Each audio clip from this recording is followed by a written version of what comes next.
You're listening to the AZ Wildcats podcast. I'm Mike Luke, joined by the man Reggie Geary, the defensive goat of Arizona basketball. And Reggie, did anything happen for you this week, my guy? Oh, well, yeah, it was a big week. First of all, Mike, thanks for having me on. It's always great. Of course. It's been a big week for the Geary family. The Father's Day Council of Tucson awarded me as one of the recipients of the Fathers of the Year this year. So just really humbled and honored to receive it. It's for a great cause. All the money that the council raises goes to the Steele Research Center for Type 1 Diabetes. And more importantly, it gave a chance for my sons to kind of rip at me on stage. So it was a lot of fun. Again, dude, congrats, man. It couldn't have gone to a more deserving recipient, my guy. Thank you. Right. All right, let's talk about now that the U of A basketball roster is essentially set. I mean, got one more piece, obviously. But looking at this roster now, Reg, you're going to be looking at, and I wanted to really get your take on the backcourt as well. Right now, you're going to have Kylan Boswell. You're going to have Jaden Bradley. And we'll get to Pelle Larsson and Caleb Love. But I'm a big fan, and I grew up watching it, obviously, of having physical guards in the backcourt. I mean, heck, you look at it when the team you were on, you had 2-point guards essentially in you and Damon, and you had obviously Khalid scoring as well, and that worked. I'm excited to see what these guys can bring from an offensive and a defensive perspective. No, I'm with you. I mean, I think, even though the class came together, I guess a little bit late, we'll say, it looks like a really strong class in terms of the backcourt. Kylan Boswell obviously is returning. Really good for him to have a breakout year. Jaden Bradley, here's a guy who came out with a lot of acclaim out of high school, a high recruit, had a really good season for Alabama. First team, right. All SEC freshman, has the ability to get downhill, likes to play at the rim. I thought I saw maybe a stat where 64% of his shots come at the rim. Right. Jay Lewis, another 4-star kid out of Texas, I believe, 6'4", 205. Another guy likes to play downhill, likes to play in the open court. So it's kind of a little bit of a flip. This past season we had, Ramey and Kurt Kriisa and some guys that really just it was either fast or female, all from the three. Now right. We're having 3-4 guys that have the ability to get to the rim. And I think that's so important. Get to the rim, get your free throws, get you into the bonus. It's just an easier way of scoring. Well, yeah, and then let's offensively, like you just said, last year's team was so incumbent upon the 3-point shot. In that, if it wasn't for the kind of the movement on the offense, the team generally wasn't going. There weren't a lot of penetrators on the team. Kerr was going to shoot threes, Ramey was going to shoot threes. This year's team, you've got Boswell in there, and like you said, you got Jaden Bradley in there as well, who, like you said, I think there's kind of this misconception that he was buried on the bench at Alabama. First of all, Alabama was arguably the best team in the country last year, and he averaged 6 points, 3 assists, 18 minutes per. I'm very excited to see what he can do as far as stressing that defense as well, because like we just talked about, you didn't really have penetrators like that last year. Yeah, like I said, I think he's a nice addition to the team. As you mentioned, he's coming from a big-time program, had a lot of expectations last year. So coming in here into this Arizona environment, I don't think it's not something that's going to shock him. And like I say, I think, he has the ability to get through him, has that size. KJ as well. We haven't even talked about Caleb Love and what he brings to the dynamic. Right. Arizona has a lot of weapons once again. Well, all right, then let's talk Kylan Boswell, and then we're going to get to Caleb Love and Pelle Larsson right there. Kylan Boswell, what do you expect from him this year, going from that freshman to that sophomore year? What are you looking for from an offensive and a defensive perspective? Yeah, I mean, I'm a big Boswell fan. I just think he just comes every day with that workman-like mentality, whether it's practice or games, with great confidence, and he displayed that in the times he got minutes on the floor. So I'm expecting a little bit of a breakout season from him, kind of as the lead guard, someone who is not afraid of the moment, who's looking to be maybe if he's not the number one guy, but being 1B or second or third guy in terms of shooting priority. But I'm looking for a breakout year. Defensively, I love him. Great body. He's kind of a bulldog frame, right. But more importantly, the nights that I saw him go against UCLA and Tiger Campbell or anybody for that matter, he really took on. He liked to compete. He liked to go against the best, and that's something you want to see out of your young guards.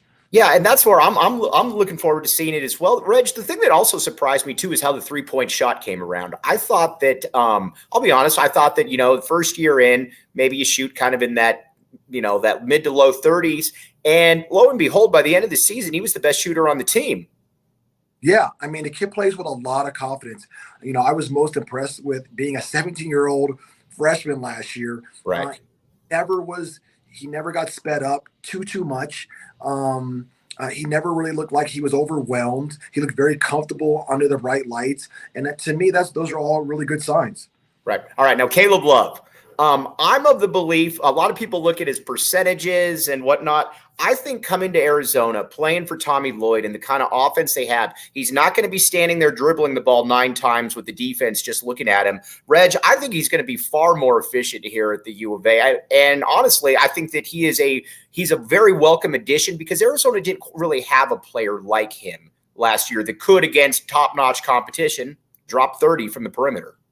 No, I'm in total agreement. I mean, he kind of fits that Ben Mathurin mode. That guy, bucket getter, who can just go out there and get you buckets when you need it. Last year really didn't have that. It was kind of by committee. And so to bring him in this year, I think, you look at his percentages, not great. To your point, I think he takes a lot of tough shots. I think in terms of just looking at his shot selection will be something to keep an eye on. But, Tommy's going to free him up, really allow him to kind of be the guy he is. I mean, I've been on social media lately and watching his workouts. Right. I think he's a bucket getter. I think this is going to be a new breath of fresh air for him coming into a new program now where he kind of has the keys to a degree as being an upperclassman. And I think he could be a really exciting new addition. And when I look at anybody that can drop 30 in the Final Four, immediately to me comes in with a little bit of credit, obviously a lot of credibility, obviously, because you played in the Final Four, Reg. That is a different animal entirely than anything else when all of college basketball is watching you and he was able to step up to the plate. Yeah, I mean, that's huge. He showed he could do it on the biggest stage. His biggest question is not going to be his physical ability or his ability to score. For me, it's the buy-in. Is he going to Tommy's, preaching here, not only on offensive end, but defensive end.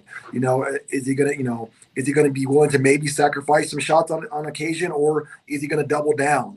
And so I think for him, it's just going to be the buy-in because we know the talent's there. Is being able to create a shot, is that something that you're kind of born with? Can you work with it a little bit? What's your take on that? Yeah, I think creating a shot, or for me, creating space, I think everyone has to figure that out within their own package offensively in terms of what they do. For me, how was it for you? For me, I wasn't really, I didn't play around with the ball a lot. I wasn't going to much. I was kind of I want to get downhill with my shoulders and use my size to kind of either nudge you off. I like to spin off people, so that's how I created space. Right.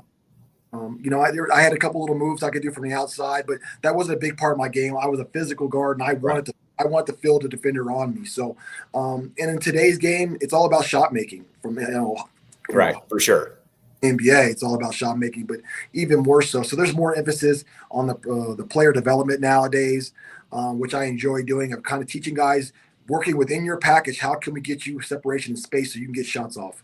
Right. Well, you played obviously with maybe the best in school history, getting their own shot at with Damon Stoudemire. You got to watch Damon obviously for the let's be honest, 3 of his 4 years here. How is Damon? Obviously, Damon was quick. Damon could pull up from anywhere else. But how was Damon just able to get basically wherever he wanted? Yeah, Damon. I mean, we're talking about Damon Stoudemire here. I mean, in my mind, probably in the history of the NBA, probably one of the top 5 guys 6 foot and under. We're talking about Isaiah Thomas. You want to hear a fun fact, Reg? Yeah. He's the shortest guy in NBA history. I don't know if this is still true or not, to make over $100 million in the NBA. Wow. I mean, that's saying something, especially back then when they weren't handing money out like they are now. Right.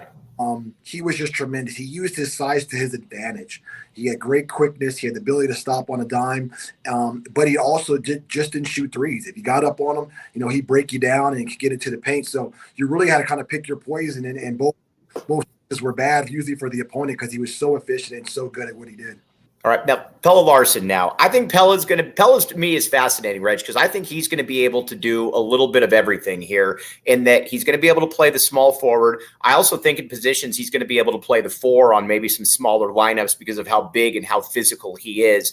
We'll talk about him offensively, but I'd like to see Pelle in contention there for that Conference Defensive Player of the Year. I know Tommy Lloyd's talked about that before. Pelle has some real abilities to him. Break down what makes Pelle such a good defender.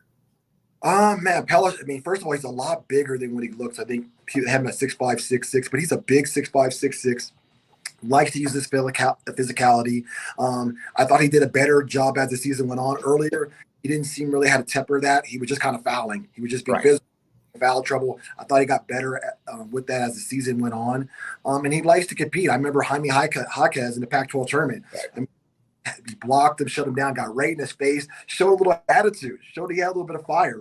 He needs to do that night in, night out, and be that guy because, as you mentioned, he does everything for the Cats. He scores a little bit, he rebounds, he gets assists, and I think this year we all should anticipate all those numbers creeping up just a little bit in every area. Offensively, what's Reggie Geary looking for from Pelle Larsson on the offensive side? Because we talked about it before. You thought that he could bump up his points a little bit and get in there. What are you looking for? For me, it's just being in attack mode, being aggressive. He's one of our best slashers with that size. He's able to get contact and get to the free throw line. He can knock down the occasional three, and I'm sure he's in the gym right now shooting hundreds and thousands of threes right now, getting more proficient from the 3-point line. And so he's a guy who can kind of do it from a lot of different ways. And as you mentioned, you can play him with the three, you can play him as a pickup out four. So my thing is for him is when he's out there, it's to think of himself as a high-end scorer, to be in attack mode, and to never take his foot off the gas. Last year's team was obviously, you get a 2 seed, you obviously are very good. I feel that this year's perimeter, and again, this is no disrespect because all those other guys, listen, you're a 2 seed, you know what you're doing. I feel that there's more, there's a better combination, the better combination, I think, of guys that could probably score the ball in a myriad of ways, along with defensively being able to pick it up. What say you? Yeah, no, I'm in agreement. I thought last year's team, they were a little one-dimensional. Yeah.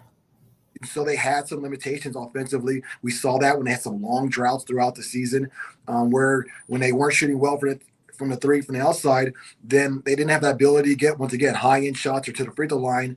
It was just kind of like Zulis, Tabellas, and Bottle doing their thing. We'll get lucky from the three. This year, there's more options. Losing Tabellas is obviously a big loss, but it's probably going to open up the floor more. Now with only one post down there, I don't know if we're going to see as many high-lows. Don't quote me. But I think, with Keyshawn Johnson, Pelle Larsson at the 4, maybe even Henry Vasar, if he wants to extend his range, it's going to open up the floor, and we might see some more threes out of that position. All right, you mentioned Keyshawn Johnson. Let's talk about him. This, to me, is the epitome of a player that you have to go beyond just his stats. I know he averaged 7 and 7 at San Diego State, but you also got to remember, when we talk about this, San Diego State runs a drastically different style of basketball than Arizona, what Tommy Lloyd does. I think those numbers from being able to run the court, being able to play the way that Arizona is structured, I think they go up maybe to somewhere in that 11 and 8. But more so than anything, I've always felt that the Arizona teams that were the best teams that I've seen here, heck, we could go with some of your teams where you had, your senior year where you had a Ben Davis, or where you had, later on there was Michael Wright, where they're always having kind of that physical 6'7", 6'8" guy. I love having that because it gives you such position flexibility. No, it really does. And like I say, the way, Tommy Lloyd likes to play and kind of the system, the more ball handlers and guys you can stretch the floor with and who can create and run and get out in the break, it makes his offensive already dynamic even more so. And so I think Keyshawn's really going to enjoy playing here. As you mentioned, I think his numbers will go up. I'm not looking for a huge jump, but if he could add 2 or 3 points to go along with the maturity he's going to add to our team, some toughness. I've already had an opportunity to meet the young man once or twice. He's very respectful. So that maturity he's bringing with him from his 4 years at San Diego State is going to be very valuable to us. All right, we've got some questions here for Reggie here on the side, but real quick, Reggie, have you ever been to Circle K before? Once or twice, yeah. All right, here, I'm going to get a read in right here. Make sure you're not missing out on all the great stuff. Right now, text PHNX to 31310 to join their SMS subscriber club and get a buy one, get one free offer on a 32-ounce Polar Pop. Head to CircleK.com/store locator to find a Circle K near you. And who knows, maybe you'll see Reggie Geary there from time to time. You defensive player of the year, father of the year, just saying. You might see him there. Circle K, Reggie Geary. All right. Jesse Johnson says, in the portal NIL age, how would you attempt to inspire young players to identify with their defensive abilities? It's an interesting question. Yeah, one thing I've always tried to stress with guys is offensively, obviously everyone loves offensive end, but defensively, coaches love that. And if you defend well at a high level, not only individually but as a team, you find your way on the floor. Right. So I tell guys, hey, it's not the sexy end, but if you do it and do it well, coaches seem to like you and they'll find your way. And once you're out there, guess what? Well, now you can score. Right, for sure. Okay, so Keshad Johnson, then what are you looking for then, just as far as, because I think there's going to be a lot of times, and we're going to get to Umar Ballo in a minute, but I think there's going to be quite a few times where you could have a lineup where you go small and you've got Kylan Boswell, Caleb Love, Jaden Bradley, Pelle Larsson, and Keshad Johnson right there. And again, it's going to be matchups oriented, but he gives you something that Arizona didn't quite have last year at that point, especially from the athleticism strength perspective. Yeah, I mean, that's an interesting thing that you brought up there, with maybe playing him at the five, playing very, very small. Tommy's shown that, over time he'll play small, he'll play very small, depending on how the game is going. So I think that's something that's very interesting we can look at. You play that small, you can press, you can get into people. You really have a lot of flexibility there. And so, that ability to play big, whether it's Ballo and a Henry Vasar or one of the new freshmen coming in, or playing with a smaller lineup, that kind of flexibility is going to make Arizona even more dangerous, going forward. All right, Umar Ballo. I'll be honest with you. When Umar came in, I thought it was going to be more of a, and this is no slight because he was very important on two teams right here, one that went to the Final Four and the other top. I thought he was going to have more of a Gene Edgerson role. You kind of come in there, yeah, you got the bike knee pads on, and you're just being physical, getting some boards, but he was 15-8 last year. And Reg, I'll be honest, I did not see that. What did you see from him from that first year here to that second year? And what do you want to see from him in that third year? Yeah, the great thing about Ballo is he's taken really big leaps, every offseason, every season, it seems. And he's very comfortable. People don't realize he's a big guy. He's a big guy. He gets down on that post. He has soft hands. He has the ability to finish around the rim. Last year he was at that, that 14, 15 number. I thought that number could have been higher with more touches. And so that he got more comfortable going against double teams.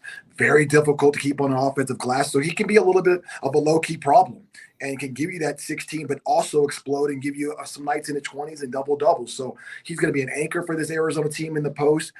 He's going to get touches, and with touches, he's going to grow, and that'll be good news for Arizona fans. I think the key to him is just being able to keep his balance and take his time, because when he keeps his balance, like you said, he is so people, unless you're next to him, you don't really understand just how large this guy is. I mean, he is the epitome of country strong, the term, where he's just, you could tell he was born strong. If he can keep his balance and just take his time, I don't see why he can't be around 17-8. I really don't. Yeah, and I mean, and that will come with maturity. Every now and then he gets sped up or he tries to do a little too much, but if he just does what he does and just keeps it simple and plays that way, he'll be very effective. Right now, then from a toughness perspective, then obviously this team, I think, really kind of have they going into the offseason, did they kind of check off the boxes that you were looking for this team to check off? Right now I'm going to say yes. I think Boswell, in terms from a toughness standpoint, is an upgrade over Kirk Risa. Larson's tough. Jaden Bradley, I anticipate him coming in here for kind of with that, SEC mentality a little bit and just being aggressive and kind of having a little bit of a dog in him. KJ Lewis, we haven't talked about all that much. That's one thing he's known for is his athleticism, his physicality. Does not look like a freshman. Keshad. So I definitely think the toughness meter is going to go up, and that's something that's so vital, especially in league play and in tournament play. All right, let's get to KJ Lewis because, again, by the way, Reg, did you know that KJ Lewis lived in Tucson for a couple of years growing up? I did remember that. For some reason, I remember him. I thought I remember him being on a circuit a little bit younger than my son, but it's nice that he's familiar. When he comes here, he'll be comfortable. Very cool. All right, before we get to that, though, let's say, and I have got a true story here, let's say that on the away games, you have no place to go watch the game. Come and join us at Tap and Bottle downtown. They do a great job, and I'll tell you what, there's a very smart woman there that she goes there, and she watches the game there, and she brings her headset so you can listen to the GOAT, Brian Jeffries, and Reggie Geary or Ryan Hansen, whoever's on there at the time. We'd love to see you down there. Tap and Bottle downtown. Support local and support great people right there. All right, KJ Lewis. To me, I want a player like KJ Lewis every single class in that he's about 6'4", he's athletic, not a one and done type dude, but he can have that Jalen Clark, I think, type progression. Again, I don't want to say that he's going to be Jalen Clark because Jalen Clark was a monster. But freshman year, you kind of get acclimated. Sophomore year, you really start showing some potential. And then by the time you're a junior, it's all systems go. Yeah, and for that to occur, he needs to be patient and trust the process of what's going on in his life. And hopefully he has those people around him where he comes in this year, understands the system, understands his expectations of what Tommy is looking, for him, and he embraces that and has a great freshman year because he has all the physical capabilities. Offensively, I know I'm being told he's a little bit behind there, but they're very promising signs. He could be a high-end scorer at some point, but if he's patient, believes in the process, he's going to have a great freshman year and he'll develop there. Too many times these kids, whether it's third-party pressure or whatever, it doesn't happen immediately and they're in that portal. So I'm hoping that's not the case, that he's looking at this as a long-term plan. And if it happens sooner, it happens sooner. You mentioned the portal. Is the portal a good thing? It is. It's a double-edged sword. You always want to give the ability for student athletes have the ability to leave universities if they're unhappy there, just as coaches have the ability to leave. There just has to be some tightening up of the regulations I don't think you should be able to do it every single year. I think if you're in conference, going from in conference, I don't think it should be immediate. There should maybe a 1-year pause. Right. So clean up, but I am a bit of NIL just for the freedom part of it. I think you hit the nail on the head. For me, I think you should get the one free transfer. And then after that, I think then you have to sit out the year the traditional way. Because again, sometimes, it's just not a good situation for whatever reason. But if you get that one free year, but then after that, like you said, I mean, we got guys now that are transferring 5 times during their career. That to me is a little bit far right there. Yeah, no, well, I think you've hit it right on the head as well. Just, I think there just has to be some common sense rules put around it. So just give some people pause before they jump in there. Without those things in place, they're just going to keep jumping around. All right, Henry Vasar, you mentioned him earlier. I'm intrigued by Henry. Obviously, comes in, plays a little bit, and again, it's a little bit. Game was a little fast for him, obviously, towards the end of the year. But I tell people this all the time: Henry Vasar can shoot.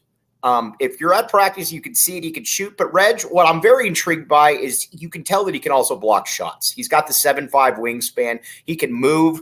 He, to me, is kind of a real X factor that not a ton of people are talking about with all the new players coming in. I'm very interested to see what he can do this offseason or do this coming season. Yeah, Henry, he was a little bit, he came in with a little bit of hype coming out of a big program in Real Madrid over in Spain, originally from Estonia. And so there were some expectations. And like you mentioned, the game was just a little bit too fast for him initially. I still think he was, obviously getting acclimated to the game in America and life in America. And so this year, it should be more of a better indicator of what he can do. And now he has a year under his belt to kind of figure it out where, Henry is kind of he's one of these unicorns, Yeah.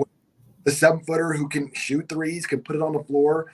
He's shown ability and practice to pass, to be a good passer. And so now it's just about confidence and getting more strength. And so this is going to be a big year for him. And I Tommy had mentioned, they feel good about where he's at. They feel that now he's really able to kind of show maybe some of the promise that he came in with.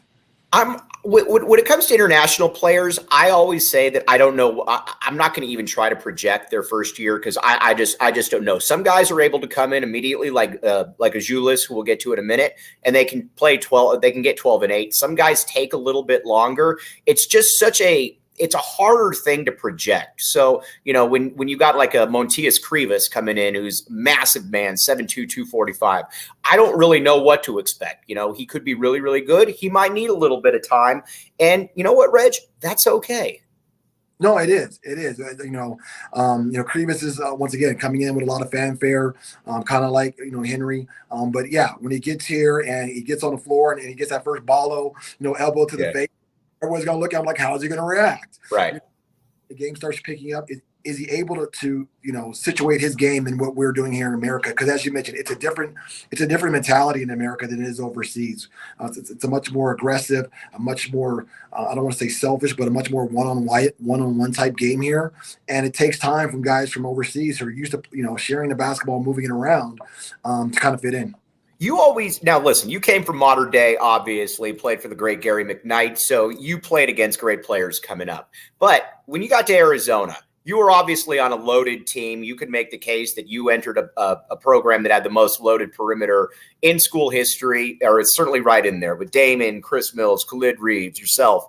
Was there a moment when you hit college and you're like, all right, yeah, I played really good level of competition, but this is even different?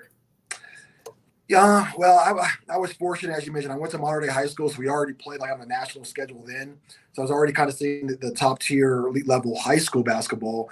That summer coming in, but even before college, Chris Mills pulled me aside, and I got played with him in the real run. In the real run back in LA, I mean, you were seeing, Adonis Jordan, you were seeing quality, really quality, good college players. Chris Fairfax, right? Yep, Chris Fairfax. Yeah, gotcha. And so I kind of had an inkling that I was going to be okay, but you never know, because when I was in high school, I went to a UCLA Arizona game. I remember looking on the floor for Arizona. They had Matt Optic, they had Matt Muehlbach, Chris Mills, they had Brian Williams, Sean Rooks, Ed Stokes. The whole team was like a bunch of grown men. Right. I remember this is a different type deal. I'm really going to need to prepare myself. So having a little bit of a snapshot helped me on that first day of practice. Now, when you came in, obviously, like I said, you were on a loaded offensive team. Did coach talk to you about, like that you had unique defensive skills and that's how you were going to get onto the court initially? Or was it just you just went there and you were yourself and you got onto the court? Yeah, it was more the latter. I just was myself, I came into this situation, and that's kind of how I was in high school. I almost averaged a triple-double. Right. I wasn't a big scorer. I did a little bit of everything. And competing in defense wasn't even something we talked about. It was expected of you. Right. So when I I was just kind of myself, and everyone was like, hold on, this kid plays hard like all the time, like right. even pickup in practice. And it wasn't something odd for me. That's just how I always played. And I got admired for that. And I think that drew coach's eye, and he started saying, okay, hey, we can move this guy around. He can do some different things to go along with all these shooters we have. All right. So then, and then we'll get to Bellis in a second, but so 95-96, it's your team on the perimeter at that point. And you're going to be full-time point guard. A lot of questions. Damon's left, obviously. Not a lot of hype going into the season. What was it like, though, just for you knowing that, man, this is going to be my team. I'm playing point guard. And people forget, too, that you put up big assist numbers before your senior year as well. So you always had that in you. But what was your mentality knowing that, all right, these are my keys now?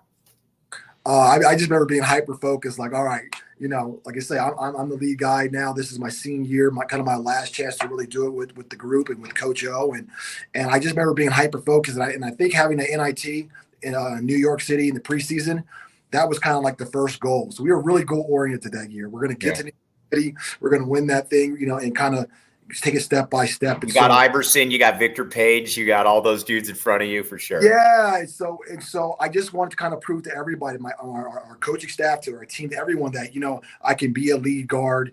I already kind of had the room in terms of from a cat. I was already a 2-year captain at that point. Yeah. So I kind of already had the room, and I already worked hard. So now it was just showing that I had the ability to actually lead the team, with the ball in my hand predominantly. And luckily it worked out. Did you guys have an idea you're going to be better than you were? Because remember, you guys went into the season unranked, which for Arizona was pretty much unheard of to that point. And obviously you end up losing by 2, I believe, to Kansas in the Sweet 16. But Reg, you guys drastically outperformed, at least what the national expectation were. Did you have an idea that was going to happen?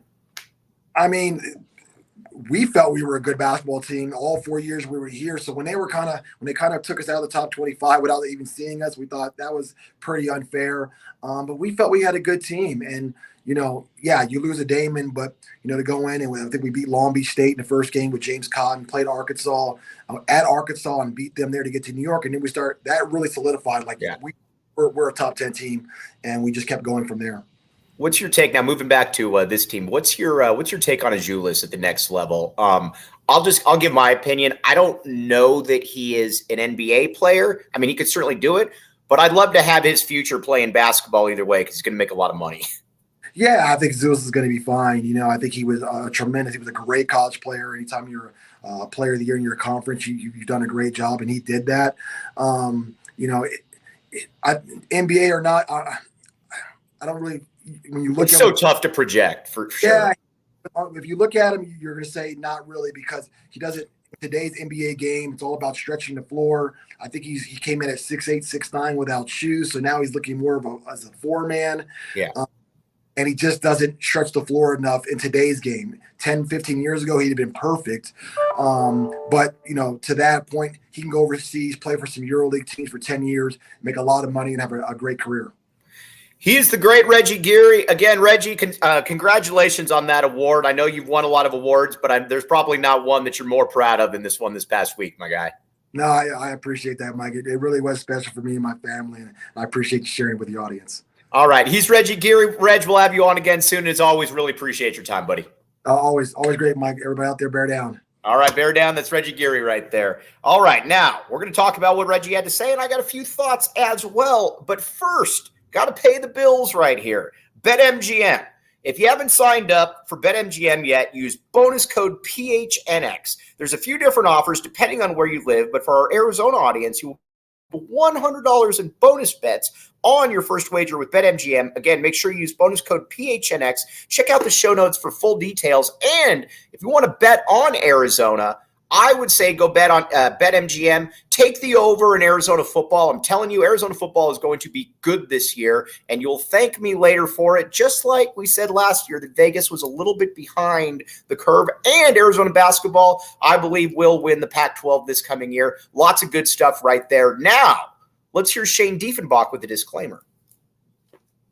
Disclaimer, 21 plus to wager. Visit BetMGM.com for terms and conditions. U.S. promotional offers not available in Washington, D.C., Mississippi, Nevada, New York, and Ontario. Gambling problem? Call 1-800-GAMBLER. Colorado, D.C., Illinois, Indiana, Louisiana, Maryland, Mississippi, New Jersey, Ohio, Pennsylvania, Tennessee, Virginia, West Virginia, Wyoming. Call 877-8-HOPE-NY or text HOPE-NY 467-369, New York. Call 1-800-NEXT-STEP, Arizona. 1-800-522-4700, Kansas, Nevada. 1-800-327-5050, Massachusetts. 1-800-BETS-OFF, Iowa. 1-800-270-7117 for confidential help, Michigan.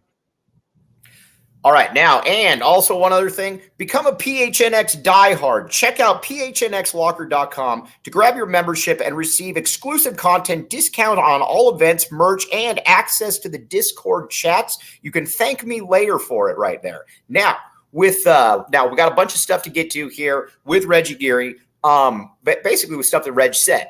First thing is, and you could tell too, this team is going to be significantly tougher this year. And that's what Arizona had to do. We've seen now a couple times where Arizona's played very, very well in the NCAA tournament, and it's postseason, and it's just a different animal. Arizona needed to get guys in there that had that kind of mentality. And Jacob Franklin, if you could pull up the roster right here again, I'd like to bring this. Talk about it. So look at this right here.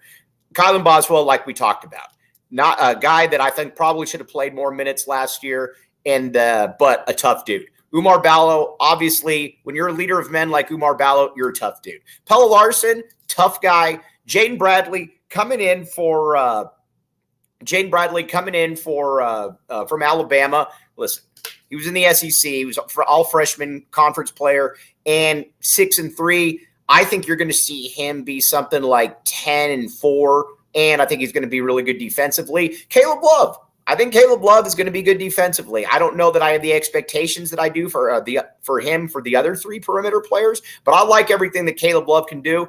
And Keshad Johnson. This is the guy that I think is going to make a massive, massive difference. And thank you, Jake Franklin. But Keshad Johnson, 6'7", 235. He has been there before, and not only has he been there before, he has embraced big moments, 13-4 in the championship game. And again, I think you're going to see a player that can be all conference, that can be 13-7, maybe 12-8, something like that. He's got that. But again, it also goes to show you too that the Tommy gun knows what he's doing. He has the ability to be able to have some of this roster, this overhaul, be really, really good. And I was impressed by everything he did. Now, let's get into some of the remarks right here. TLN back the A, as you know. Jesse Johnson, you're the man, dude. And mobile tech guest, all you guys, Brad Rich out there. Now, let's talk about the out-of-conference schedule right here from TLN. TLN. I think Arizona has a good chance of beating Purdue as long as the rest stay out of it. I agree. One thing we don't like on this show is Big Ten basketball. We do not put up with Big Ten basketball on this show, and mainly because it's a fraud. They might play really well during the regular season. I don't care. But they got Zach Edey coming back. Zach Edey's obviously awesome. But after that, it's a lot of guys that look like me. That is not good. Maybe in some avenues in life it would be good, but when you're playing high-level division basketball, you do not want 4 Mike Lukes surrounding an All-American. It's just not a good look. It's you just don't want it. I think Arizona can absolutely beat Purdue. And, I mean, let's talk about it. You've got Michigan State. You've got Alabama. You got Duke.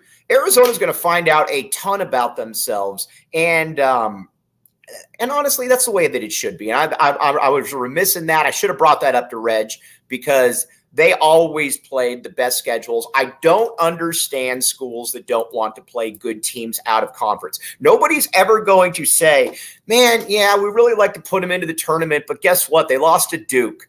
I mean, come on. I mean, it's all upside with games like this. Now, granted, you don't want to go 0-8, but when you're Arizona basketball, I don't think that you plan on going 0-8 against anybody. That's just not it is. We will get the schedule updated right here. I should have that right there. Now, let's see. TLN. I think Arizona will beat Purdue, Wisconsin, and Alabama. They'll lose to Duke and MSU. And that's, you know what? You're probably right. And that is fine. You got 3 good wins right there. And then you got 2 losses, and nobody's holding the Duke and the Michigan State losses against you. And if they do, they don't know what they're talking about. And they're clearly people that don't back the A. And that's not really what you want right there. But I just love that Tommy Lloyd's doing that, and I think he's going to continue to do that. Now, again, it takes 2 to tango. I get all that. But I think when you're Arizona and you reach out and you make a good effort, you're going to have schools that are going to be interested in playing it or, looking and saying that's what you want to do. Now, let's say, though, that you're having a hard time. Let's say you're watching these games and you're really amped and you're like, man, I can't go to sleep. You know the answer to it, ladies and gentlemen. OGs. All right, now here's the deal. Check out OGs online at ogsbrands.com and on Instagram at ogsbrands. You can find their products at your local dispensary. Must be 21 years or up to enjoy. But again, OGs, if you want to feel cool, they got you. If you need to get to sleep, they got you as well. All kinds of great deals. Check it out, OGs. And one other one, too, FOCO. Now, I'd say, Mike, what's FOCO? Glad you asked. FOCO is the #1 apparel thing for all Arizona sports. We've had Brandon Sanders on this show, the great Brandon Sanders, by the way. Happy birthday, my guy. And Brandon Sanders talked about how he got his U of A straw hat, which looks super cool, and he got it from FOCO. FOCO has always had our back for Arizona sports. They back the A, and they can have yours too. Get the best gear around by visiting FOCO.com and using code PHNX. For all non-presale items, use the promo code PHNX for 10% off. And yeah, mobile tech support says we probably have the toughest non-conference schedule in the Pac-12, and that's something they're going to have to keep doing because especially when the LA schools leave, hopefully everybody knows my stance. I would much like to be in the Big 12. I would much prefer to be in the Big 12 and leave Jacob Franklin and ASU back here in the Pac-12. But whatever. But if Arizona were to stay in the Pac-12, they're gonna have to get these kind of games because outside of maybe Oregon, is there anybody that's going to have a national resonance right there? Colorado, Stanford, California, they don't even care about sports. All of that is necessitates kind of going with that Gonzaga type approach where you got to schedule big games, and I think Lloyd's going to keep doing that. And it'll be interesting to see if Arizona does go to the Big 12, do they continue this? I would like to say yes, because again, Arizona should be able to compete with anybody. They can get the players they need. They've got the coaching they need. And Jervis Williams, I'm right about that. Cal, they don't even care about sports. But that's kind of where Arizona is right there. Big props though on what Tommy Lloyd, the Tommy Gun, has done. And I think you're going to see even more of that. I'm also in favor of scheduling Big Ten teams because for whatever reason, they're viewed as being good in the NCAA, or they're viewed as being good wins or good losses, and they're not any good. So it's a can't-lose situation if you're Arizona right there. All right. Got to really thank Reggie Geary for hopping on here. Reggie is one of my 3 or 4 all-time favorite players at the U of A. Sometime I will go over my list of players, but nobody really cares about that now. We're most likely going to have an emergency live stream. Jacob Franklin was being smart on Twitter and said, is it really an emergency live stream if it's planned? Yes, Jacob Franklin, it is. Probably around 10 o'clock tomorrow, we'll be talking about the latest news, and I think Arizona basketball, we will have everything set by that point. But again, appreciate all the remarks. Again, Reg, you're the man. Let's see here. No, it's not. Jacob Franklin. All right. One thing I got to tell you guys real quick about Jacob Franklin. He wants to start coming on the show, so he's going to start coming on the show, and he's going to be talking about the emergency broadcasts. Jacob Franklin, we will debate this at time. And mobile tech support, the biggest recruiting win we've had in years is Tommy Lloyd. Is it basketball or football related? It's the only thing you get is that it's basketball. All right. On that note, signing off. Be back with you tomorrow, probably at 10. Keep an eye on Twitter at PHNX_Wildcats or Iron Mike Luke. It has nothing to do with the conference. And we will keep you all abreast of the situation. But as always, back the A. We'll be back with you tomorrow. You've been listening to the AZ Wildcats podcast.